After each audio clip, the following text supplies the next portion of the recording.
When Walter and I traveled to visit my in-laws, my mother-in-law, who came to pick us up at the airport, declared, "You can't ride in the car, so you must walk home."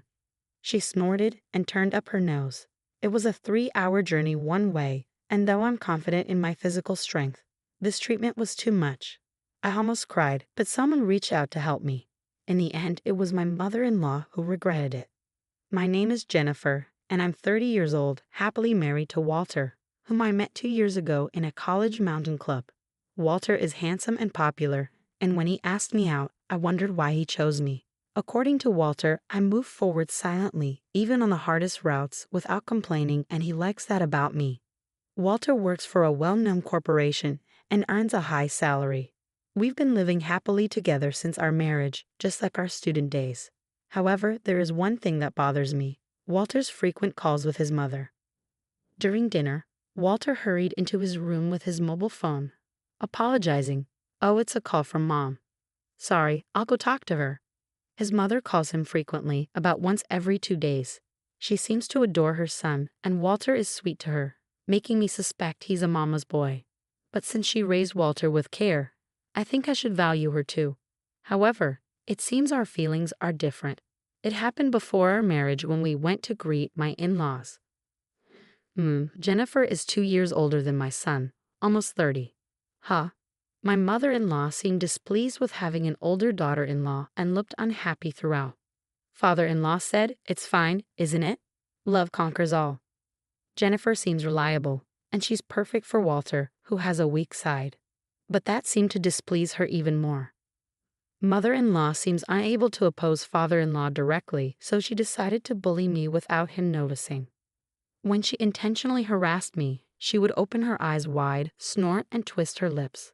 I had become like a zoologist, able to distinguish her expressions. "Oh, it's okay, I can eat it."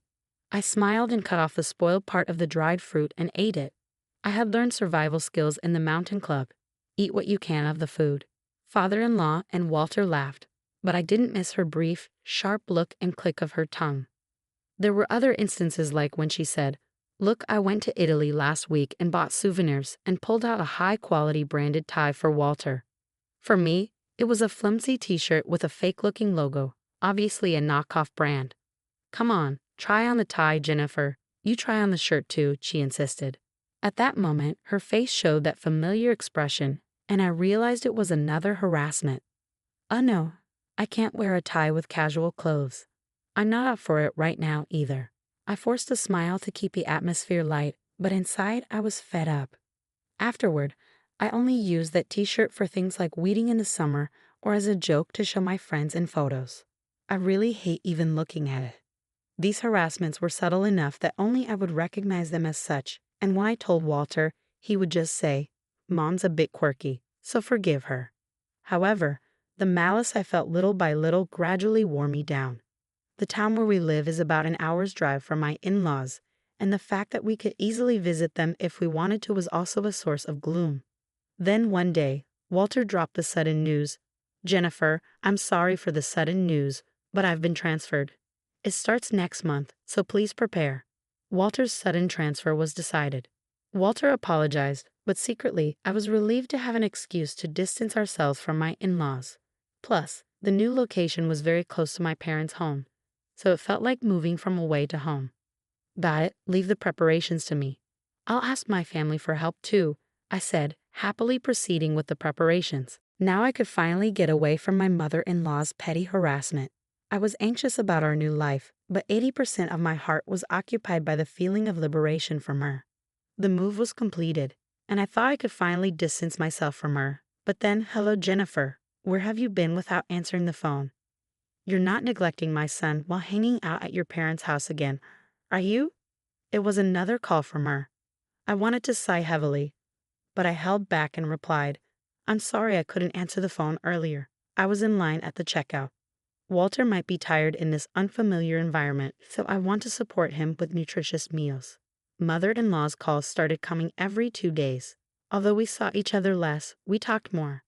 Most of the time, it was my mother-in-law unilaterally making snide remarks.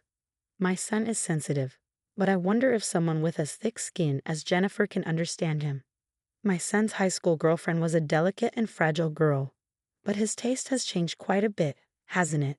Saying only things that would make me uncomfortable. Does mother-in-law have no other outlet for her stress? I felt like I had become a trash can labeled stress outlet. What hurt the most were the snide comments about children. Jennifer, you're already 30, aren't you? What do you think about children? I wonder if you, being older than my son, can have a normal child. I was shocked that someone would say such a thing in this day and age, but since it was something I had been concerned about recently, tears flowed after I hung up the phone. What does mother-in-law think of me? Does she think I won't be hurt by whatever she says? After that, the calls kept coming frequently, but when I responded only with safe answers to avoid making waves. Perhaps she found it boring and not worth bullying, so the number of calls gradually decreased. I was truly relieved from the bottom of my heart. Then on New Year's Day the following year, my husband and I headed to my in-laws' house. They were going to pick us up from the airport. Hey Walter, Jennifer, long time no see.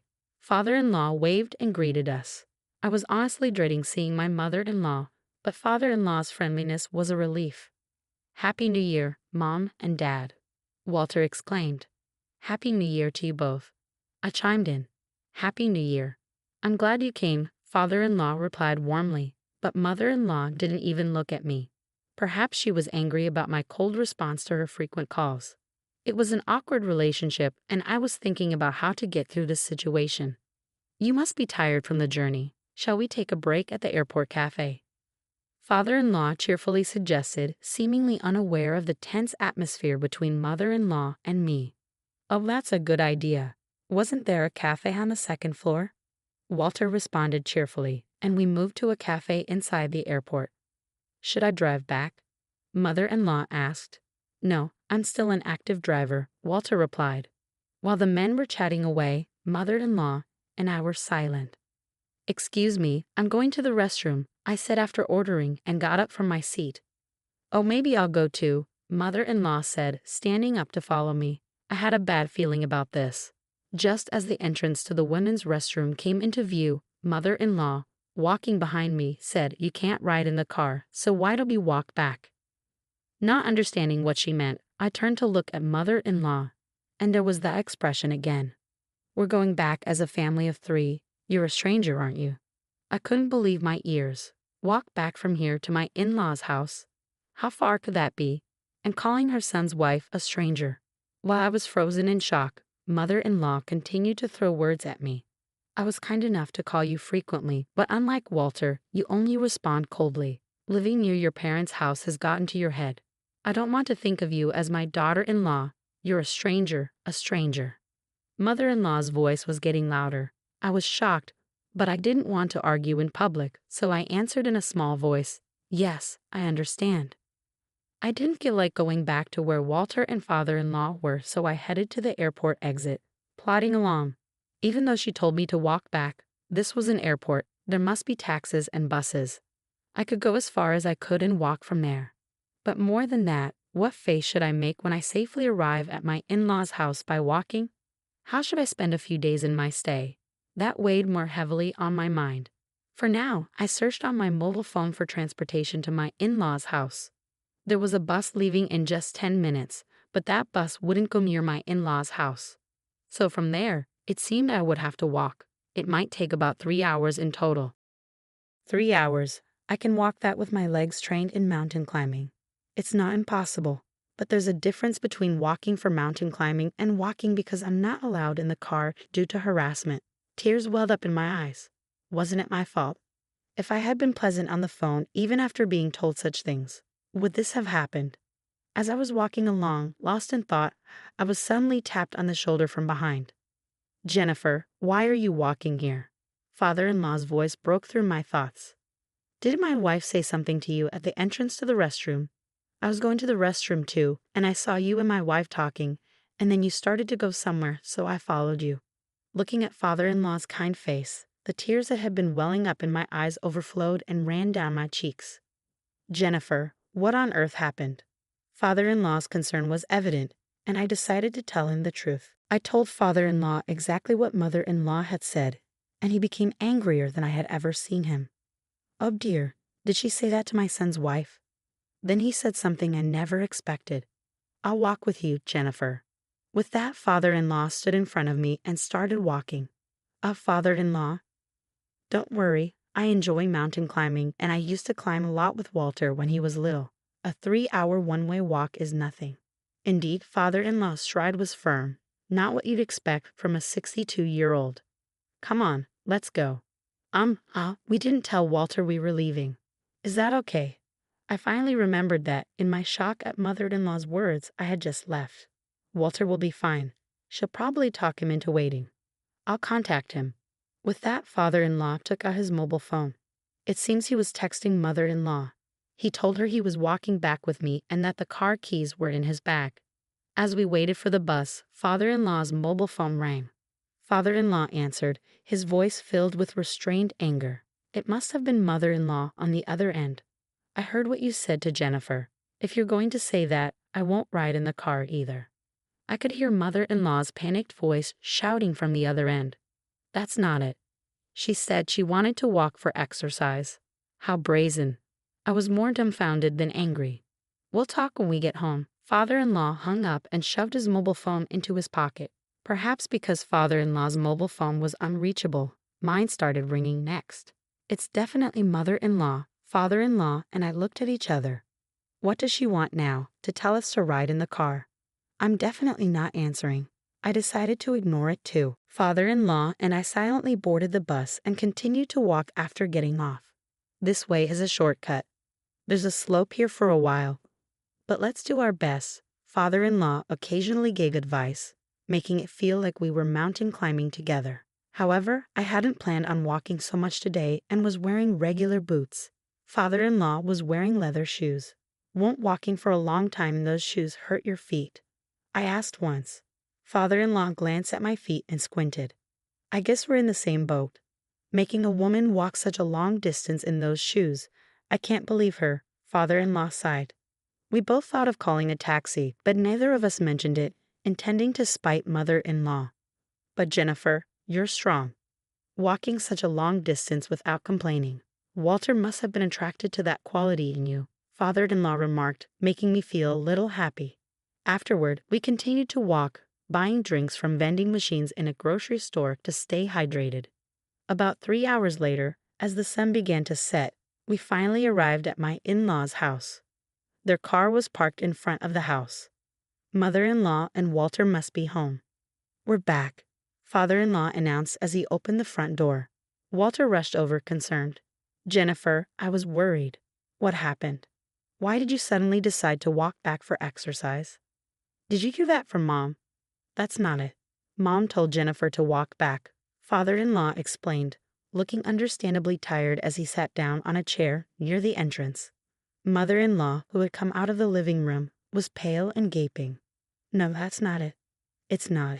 It seems there was a misunderstanding, she stammered. What was the misunderstanding? I couldn't keep quiet any longer. You said since I can't ride in the car, why don't I walk back? Didn't you? This was the plain truth. I hate lying. Thanks to that, I was reminded of my mountain climbing club days. A 3-hour one-way walk was good exercise. Walter looked back at mother-in-law. He knew well that I'm not the type to lie. The eyes of father-in-law, Walter, and I were all on mother-in-law. What? You believe this woman over me? Throughout your family, this woman is a stranger, right? You believe a stranger over your family, mother-in-law screamed. So I was not allowed in the car because I'm a stranger, I said quietly. Mom, I can't believe you would say something like that. Jennifer is an important part of my family. I wanted you to feel the same way, Walter said, clenching his fist. His hand was trembling with anger. If you're going to treat Jennifer like this, I'm done with you, Mom. I won't answer your calls anymore. Don't contact Jennifer either. Walter took my hand and said, let's go.